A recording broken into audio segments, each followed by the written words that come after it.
भाई लोग नमस्कार, मैं रंगा कुमार, आप देख रहे हो कुमार रंगा यूट्यूब चैनल का स्वागत है। दोस्तों मैं इस वीडियो में बात करेंगे सुपरस्टार खेसारी का जो आप लोग सॉन्ग जो आप लोग सुने हो कि आप लोग मजनुआ का भाड़ा से बता दो कि ये आप लोग जो ऑडियो सॉन्ग आ गया है, जिसमें बता दो कि ये वीडियो जो स्क्रीन पे चल रहा है यही वीडियो आप लोग उसके वीडियो में भी दिया है आप लोग खेसारी म्यूजिक वर्ल्ड से जो आया है।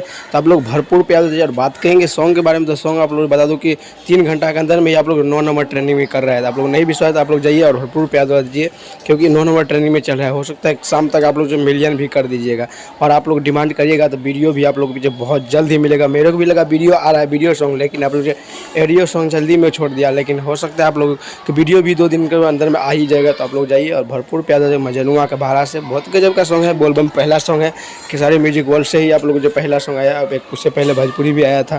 तो आप लोग जाइए भरपूर प्यार दीजिए और चैनल पर नए चैनल जरूर सब्सक्राइब कीजिए, क्योंकि छोटा बड़ा अपडेट कोशिश करूँगा डालने के लिए। मैं मिलूंगा नेक्स्ट वीडियो में, तो जय हिंद।